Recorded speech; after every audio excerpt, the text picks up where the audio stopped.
بسم اللہ الرحمن الرحیم۔ السلام علیکم ورحمۃ اللہ۔ محمد بن سلمان کی جانب سے ایک بار پھر سے عالمی سطح کے اوپر جو سچویشن بنی ہے اس کو کنٹرول کرنے کے لیے، اس کو مینج کرنے کے لیے، ایک لیڈرشپ کا رول پلے کرنے کے لیے محمد بن سلمان نے اسٹیپ لیا۔ اور محمد بن سلمان نے نہ صرف جب یہ ایران نے امریکی ایئر بیس کے اوپر حملہ کیا، قطر میں جو امریکی ایئر بیس سب سے بڑی ایئر بیس جو موجود ہے وہاں پر قطر کے اندر، جب ایران کی جانب سے ادھر حملہ کیا گیا تو سب سے پہلے محمد بن سلمان نے قطر کے ساتھ بات کی، اور اس کے بعد اب کیونکہ جنگ بندی ہو گئی ہے اور اس میں ایران اور اسرائیل کے درمیان معاملات تقریباً فائنل ہو چکے ہیں، اب نیگوشیٹ کرنا ہے۔ نیگوشیٹ کے لیے ہو سکتا ہے کہ محمد بن سلمان کہے کہ ہمارے یہاں پر آپ آ جائیں، یہاں پر بیٹھ کے ہم معاملات کو طے کر لیتے ہیں، یا پھر یہ ہو سکتا ہے کہ کسی ایسے ملک کے اندر محمد بن سلمان کو بھی بلا لیا جائے، عرب ممالک کو بھی بلا لیا جائے، ایران کو بھی بلا لیا جائے، امریکہ کو بھی، اسرائیل کو بھی بلا لیا جائے، ترک صدر طیب اردغان کو بھی بلا لیا جائے، کیونکہ یہ بہت بڑی انٹرنیشنل سچویشن ہے، بہت بڑی۔ یہ اب کسی ایک ملک کا مسئلہ نہیں ہے، یہ اب کسی ایک ملک کا ایشو نہیں ہے، یہ اب اس کے اندر پورا جو عرب خطہ ہے جس کے اندر یہ تمام ممالک آتے ہیں۔ اب کیونکہ ان لوگوں نے فوجی اڈے بھی دیے ہوئے امریکہ کو، یہ بھی بہت بڑا ایک مسئلہ سر درد بنی ہوئی ہے،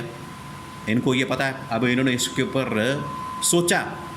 کہ اگر ہم یہ فوجی اڈے امریکہ کو دیں گے اور امریکہ کے اوپر اگر کسی نے حملہ کرنا ہوا، وہ پھر یہاں پر امریکی اڈے پر حملہ کرے گا، یہ بھی ایک درد سر بن چکا ہے۔ تو عرب ممالک کے لیے بہت سارے چیلنجز ہیں۔ اب عرب ممالک کو کون لیڈ کرتا ہے؟ عرب ممالک کو اگر کوئی لیڈ کرتا ہے تو وہ ہے محمد بن سلمان۔ محمد بن سلمان اس پورے معاملے کو ڈیل کرتا ہے، محمد بن سلمان اس پورے معاملے کو لیڈ کرتا ہے۔ دو چیزیں ہیں بہت اہم ترین، ایک اس میں یہ ہے کہ ایک تو ہے عرب ممالک کا خطہ جس کے اندر یہ تمام عرب ممالک ہیں، ایک ہے عالم اسلام۔ عالم اسلام کے اندر اگر دیکھا جائے تو یہ بر صغیر کی سائڈ کے اوپر بھی بہت سارے اسلامی ملک ہیں، جس میں پاکستان بھی شامل ہے، جس کے اندر افغانستان ہے، جس کے اندر بنگلہ دیش ہے، جس کے اندر انڈونیشیا ہے، ملیشیا ہے۔ یہ وہ ممالک آتے ہیں جو کہ اسلامی ممالک ہیں اور بر صغیر کی سائڈ کے اوپر آتے ہیں۔ کچھ ممالک ہیں جو کہ عرب ممالک میں ہیں، عرب خطے کے اندر ہے، اور کچھ ادھر رشین سائڈ کے اوپر اور یورپین سائڈ کے اوپر جس طرح سے ترکی وغیرہ شامل ہے۔ ان کو اکٹھا کیسے کیا جائے، یہ بہت بڑا چیلنج ہے، بہت بڑا چیلنج ہے۔ اس کا حل آپ دیکھیں کہ عمران خان نے دیا تھا، اس کا حل، واحد حل جو سلوشن تھا، بڑا سلوشن، وہ عمران خان نے دیا تھا۔ عمران خان نے کہا تھا کہ اگر آپ اس پورے مسئلے کو حل کرنا چاہتے ہیں، اس پورے مسئلے کا سلوشن نکالنا چاہتے ہیں، اس پورے مسئلے کو سالو کرنا چاہتے ہیں، تو اس کا ایک ہی حل ہے کہ تمام کے تمام اسلامی ممالک کو اکٹھا کیا جائے، ان کو ایک پلیٹ فارم کے اوپر لے کر آئیں۔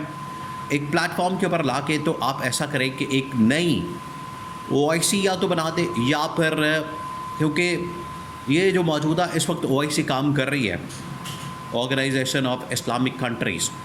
یہ جو اس وقت OIC کام کر رہی ہے یہ تو اتنی ایکٹیو نہیں ہے، اتنی تگڑی نہیں ہے، اب اس کے اندر اتنا دم خم نہیں بچا،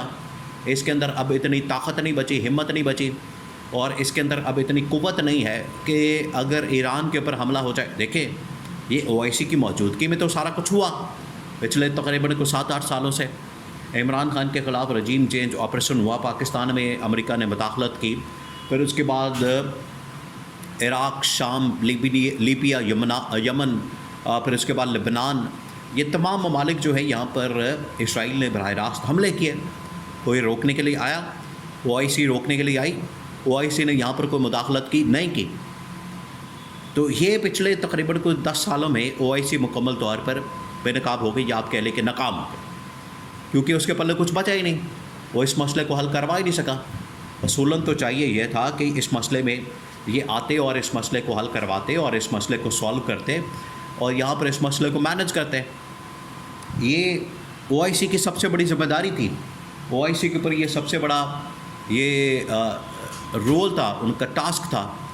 یہ ان کو چاہیے تھا کہ مسئلے کو حل کرتے، لیکن انہوں نے نہیں کیا۔ اب اس کی وجہ یہ ہے، اب عمران خان نے جب اس کو ریلائز کیا کہ حرمت رسول کے اوپر حملہ ہوتا ہے، کوئی بات نہیں کرتا، عالم اسلام کے اوپر حملہ ہوتا ہے، کوئی بات نہیں کرتا، مسلمانوں کے اوپر حملہ ہوتا ہے، کوئی بات نہیں کرتا۔ عمران خان نے تو اپنے تائیں اپنے بل بوتے کے اوپر یہ سارا مقدمہ انٹرنیشنل لیول کے اوپر جا کے لڑا، ان کو ریلائز بھی کروایا اور ان کو ڈنڈا بھی دیا۔ عمران خان نے تو کر دیا۔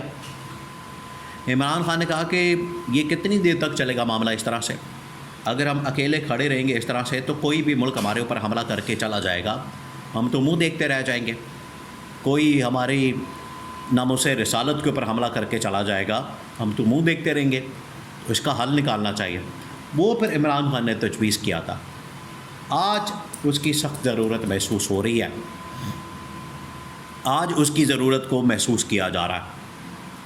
آج یہ تمام کے تمام جو عرب ممالک ہیں، اسلامی ممالک ہیں، انہوں نے اس بات کو محسوس کیا، انہوں نے اس بات کو دیکھا، پرکھا، جانچا، انہوں نے اس بات کو مکمل طور پر ریلائز کیا کہ واقعی میں عمران خان نے آج سے تقریباً کوئی 7-8 سال پہلے جو باتیں کی تھیں وہ واقعی صحیح تھیں کہ ہمیں OIC کو ایکٹیو کرنا ہے، فعال کرنا ہے اور اس کو ریوائز کرنا ہے۔ جتنی دیر تک ہم اس کو ریوائز نہیں کریں گے اتنی دیر تک ہم مسئلے کا حل نہیں نکالیں گے۔ ہمیں اس کے لیے اب مستقل طور پر کوئی ایسا حل نکالنا ہے، یا تو پھر عمران خان کو باہر نکالیں، یا تو یہ واحد حل ہے، اس کو نکالیں اور اسے آئیڈیا لیں۔ دیکھیں آج سے تقریباً کوئی آپ اندازہ کر لیں کہ 60 سے 70 سال پہلے ذوالفقار علی بھٹو نے بھی تمام عالم اسلام کو لاہور کے اندر اکٹھا کیا تھا۔ عمران خان نے بھی یہ کہا تھا کہ آپ اسلام آباد کے اندر تمام عالم اسلام کو اکٹھا کریں، عالم اسلام کو ایک پیج کے اوپر لائیں، ان کو اکٹھا کریں، ان کو ایک پلیٹ فارم کے اوپر لائیں اور اس مسئلے کو حل کریں۔ تو یہ آئیڈیا عمران خان نے بھی دیا تھا۔ آج ان کو یہ احساس ہوا ہے، آج ان کو یہ اندازہ ہوا، آج ان کو یہ پتہ چلا ہے کہ واقعی میں یہ بڑا ضروری ہے۔ اگر ہم نے یہ کام نہ کیا، اگر ہم نے اس کے اوپر عمل درآمد نہ کیا، اس کا حل نہ نکالا، تو آج تو یہ چلے، آج دیکھیں لڑائی بھی امریکہ کروا رہا ہے، صلح بھی امریکہ کروا رہا ہے، یعنی یہ عجیب تماشا لگ گیا۔ لڑائی بھی وہی کر رہا ہے، پنگے بھی وہی لے رہا ہے، پیچھے ہلا شیری بھی وہی دے رہا ہے اسرائیل کو، اور خود ہی کہہ رہا ہے کہ میں نے صلح کرا دی۔ تو پھر اسلامی ممالک جتنی دیر تک اکٹھے نہیں ہوں گے اور اگر حملہ ہوتا ہے تو اس کا دو ٹوک جواب نہیں دیں گے، یہ سلسلہ نہیں رکنے والا۔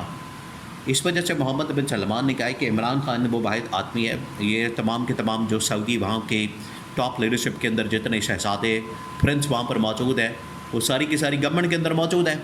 انہوں نے کہا کہ واحد حل اس کا عمران خان ہے، اس کو نکالیں تاکہ اس کے مشورے کے اوپر عمل درآمد کیا